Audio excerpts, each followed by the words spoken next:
let's go check out the syrup, the sap syrup.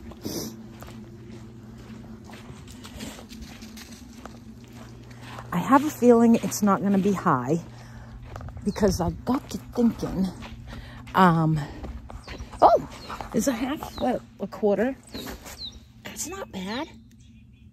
That's not bad at all. I'd like to see them full. So, I was thinking they weren't outside that long yesterday in the warm water, and the way this works is it needs to freeze at night and be warm in the morning. So, I mean warm during the day, above freezing during the day. So it didn't have a lot of time for warmth yesterday. Okay, let's look at this one. That's pretty good. And then we've got this one over here. That's pretty good. And then this one, oh, what's going on over here?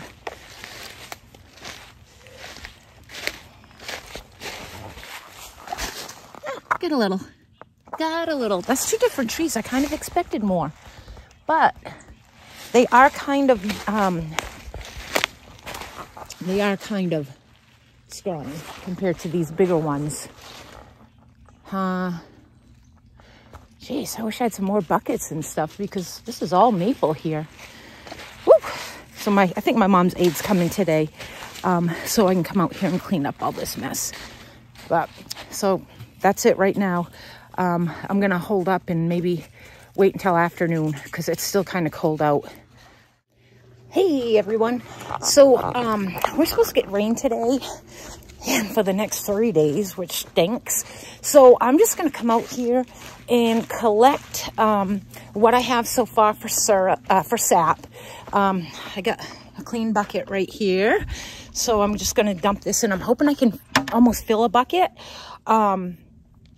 and get this stuff going today. And I didn't bring my tripod out here.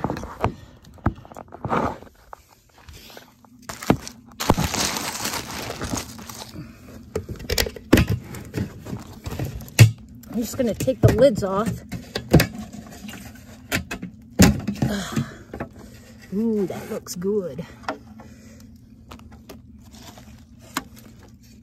Leave that all attached. Pour this in the bucket. Now, most of this is water.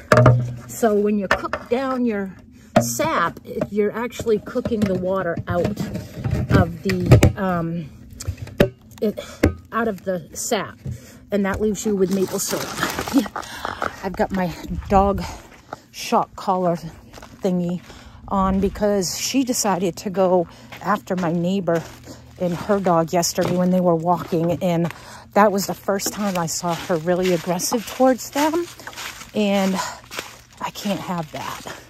So when she has her shock collar on, I don't even have to do anything but say her name, and she comes running right to me. So I just need her to be a good neighbor.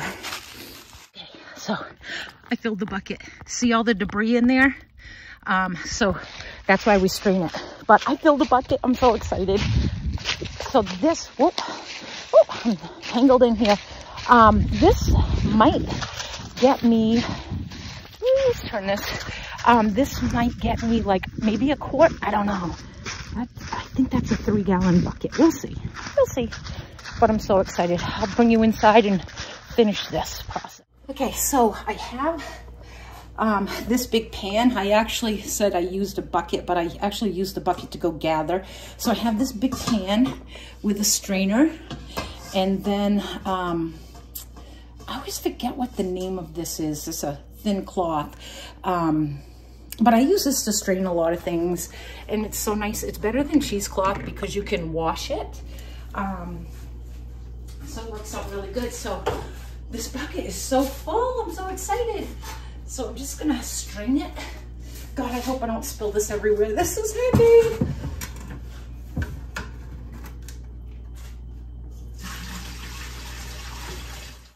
There, that's all of it. Oh, that was hard work. That was heavy.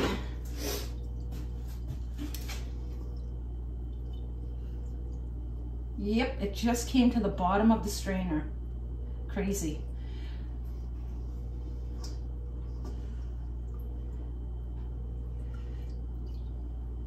Oh, I don't like this strainer, but I can dump it now because it all strained through that cloth. There. Okay, I'll set that in the sink. And now we'll bring it over here.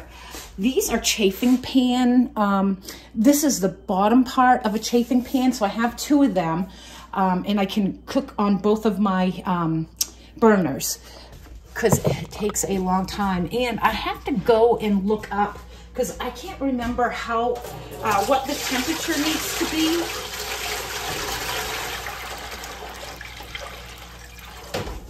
Yeah, I'm gonna dump it all in one.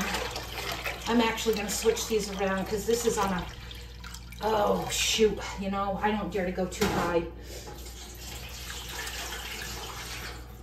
I'm gonna take some from that one and put it over here to kind of make it a little even. I don't remember what the temperature needs to come up to for it to be maple syrup. So I will have to look that up. But I remember from 2 years ago that it will seem like it's staying on one temperature forever, and it just needs like, you know, 10 more degrees to be maple syrup, and it just seems to stay on that temperature forever, and then it goes up quick. So you really have to keep an eye on it. So I have my thermometer here, and that hooks right up to my phone, and it will alert me when the temperature gets up to the right temperature to turn it off. And what I'll do, last time I made maple syrup, one of my pots cooked down quicker than the other. So I will cook them down, and then I will add one pot to the other as it gets lower.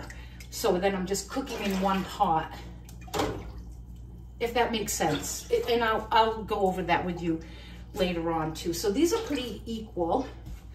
And like I said, most of this is water. I might get a quart of maple syrup out of this. So I am just gonna turn these up on high.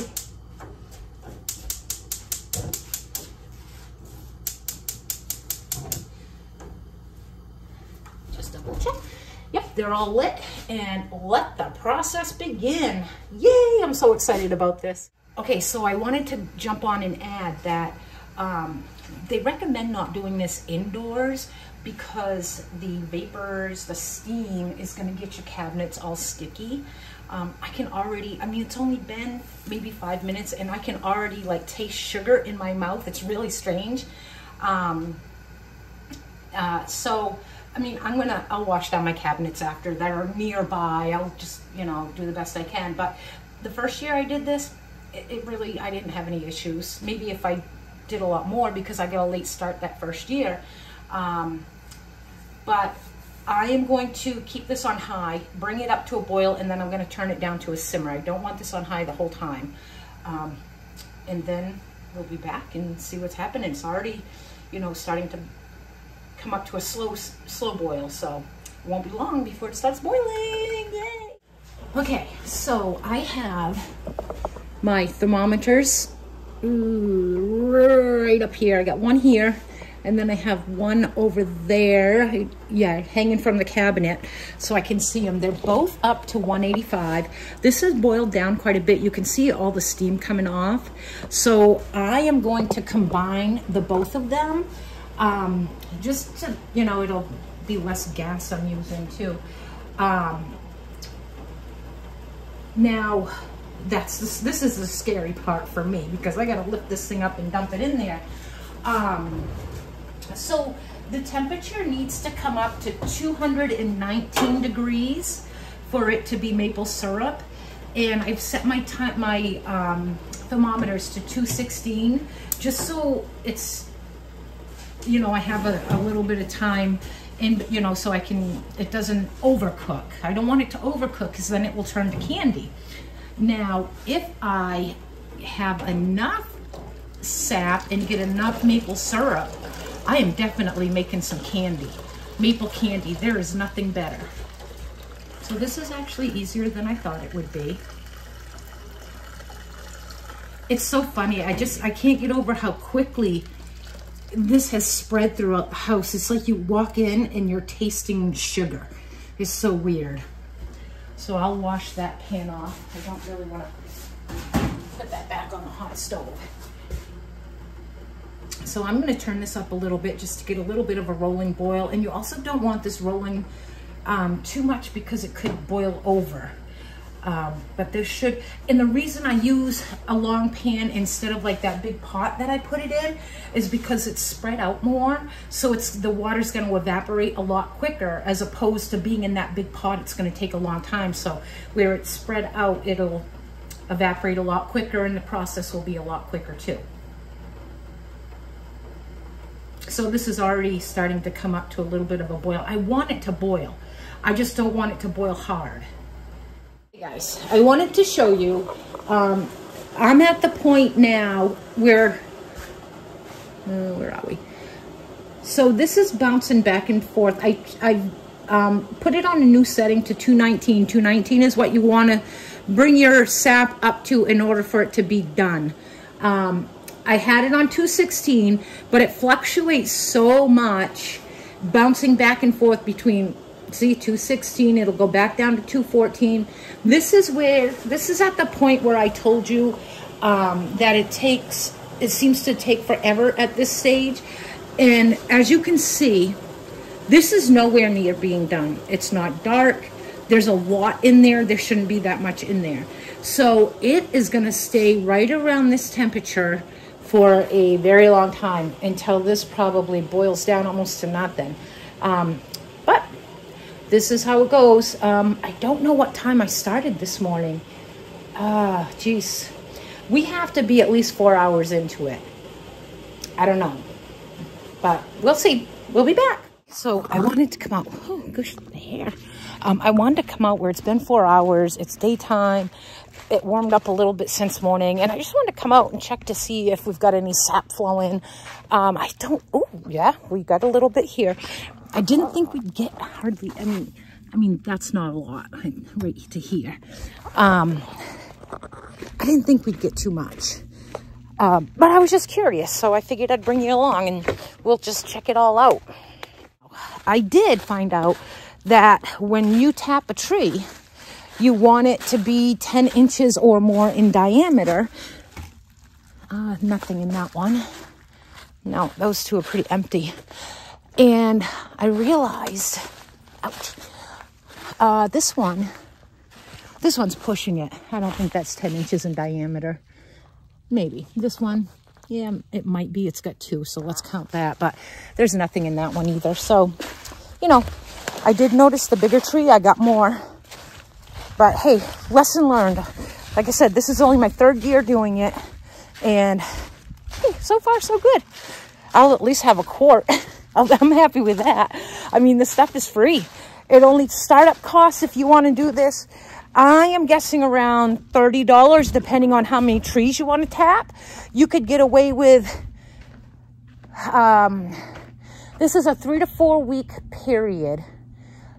And if you did 1 tree, you could probably maybe get like 3 quarts, 4 quarts of, maybe even more of syrup.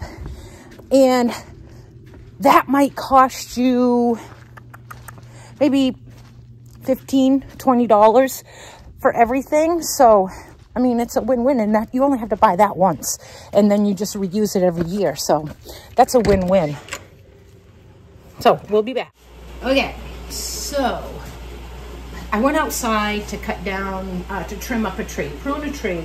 So I turned this down a little bit, and I probably shouldn't have because the temperature went from about 210, it bounces between like 220, 210. It also depends where you put the thermometer in this thing. So it went down from like 210, 214 down to the 180s. So, because I didn't dare to leave it up and go outside. I was afraid it would boil over. So I turned it back up. I've got it up to 196.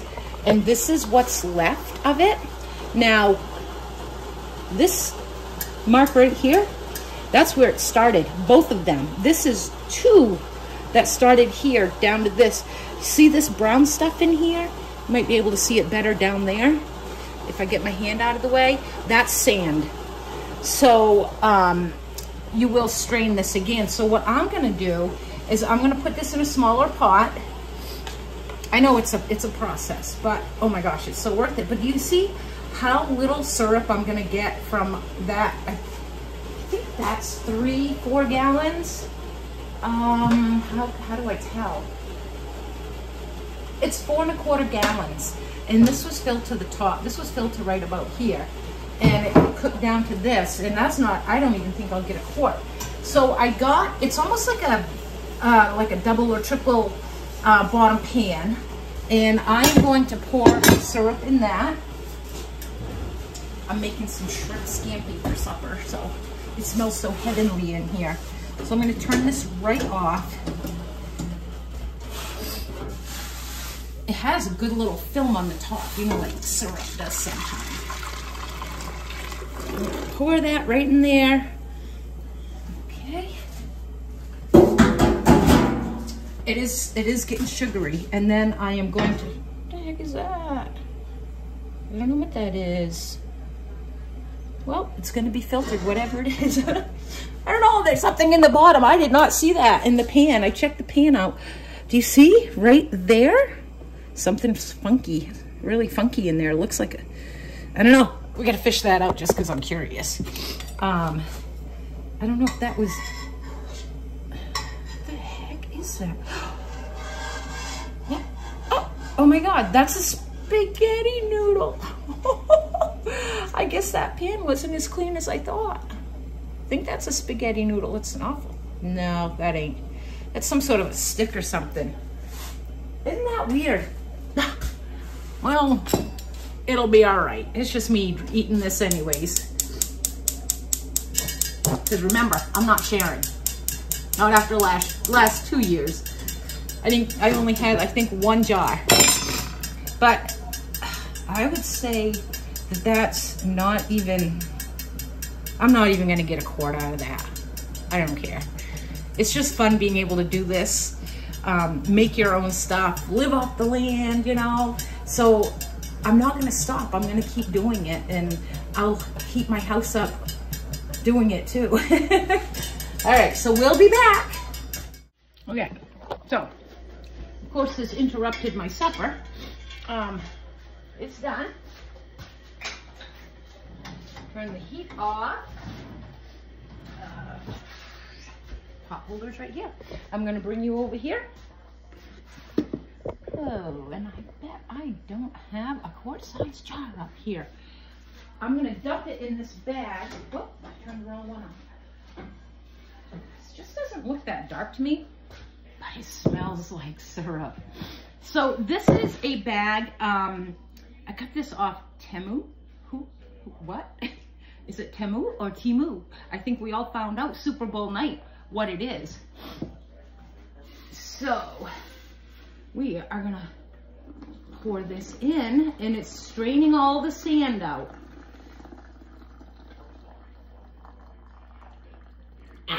That's probably a pint.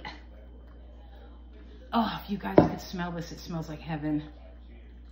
I kind of wanted it a little thicker, but if you go too thick, then it's going to turn into candy. It'll crystallize, but I think I'm gonna try to make candy if I can get enough. This is taking forever to strain. That's okay. See, it doesn't look that dark. See, it doesn't look that dark. I brought it up, excuse me.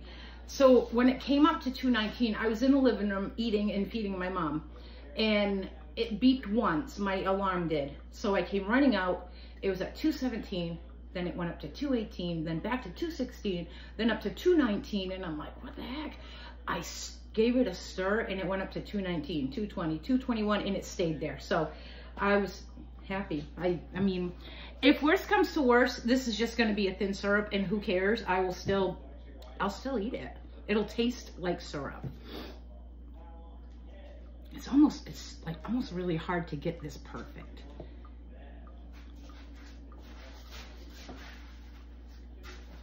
I feel like I have like garlic Parmesan butter all over my face from sucking in a noodle and having it slapping me on the face. It happened. I did wipe my face though, but whew, I love shrimp scampi. So as you, well, I showed you what the sand was, and as you strain it, it's like a dark leftover gook. It looks like muck. I'll see if I can scoop some up and show you.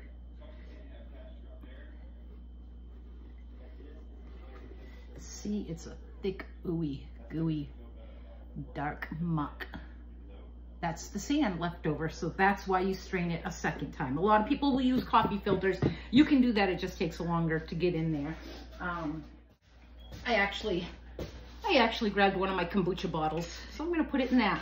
So if you put it in the jar, while it's still super hot, it'll seal that jar. Now, these kombucha jars, of course, they kind of seal. I have canned with them, canned barbecue sauce with them, and they do seal. So if you pour it in nice and hot, it will seal. Yeah, that's not as dark as I like it. Isn't that perfect? Ooh, isn't that perfect? But I've had it, when I made it 2 years ago, I have had it this light, and it kind of crystallized a little bit. So now, if you seal these jars, like if I put it in this canning jar, filled it, put the lid on, it would can it, and it would seal it because the jar's so hot, the liquid's so hot. This will last like 20 years on your shelf, 15, 20 years in your pantry, unopened. If you open it, you just put it in your, oh, my kids are FaceTiming me. If you open it, just put it in your fridge after. But I feel comfortable putting this in my pantry. It won't last 25 years, 15, 25 years, because I will eat it by then. But if you did bulk, it's kind of foggy, but that's all right. But anyways, thanks for coming along with me to make maple syrup.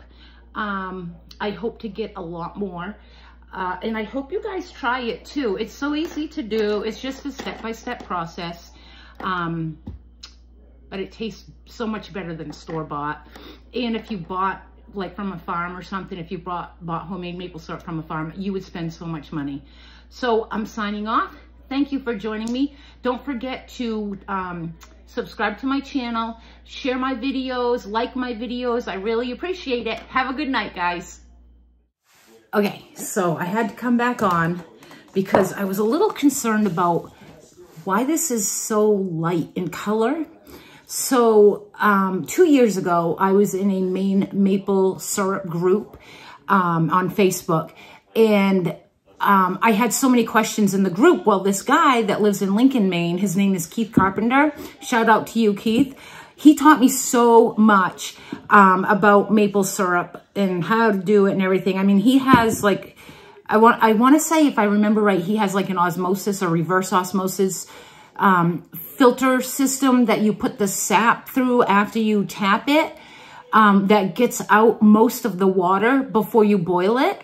And now these people that make big production of sap, most of them have that.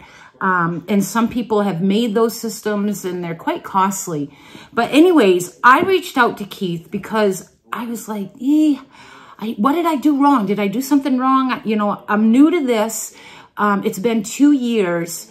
And he told me that the old timers call this Class A syrup. He said, you don't sell that. It's the first run you get off the tree, and it's the best part of the syrup, of the season. So the more you get out of the tree, the darker it gets.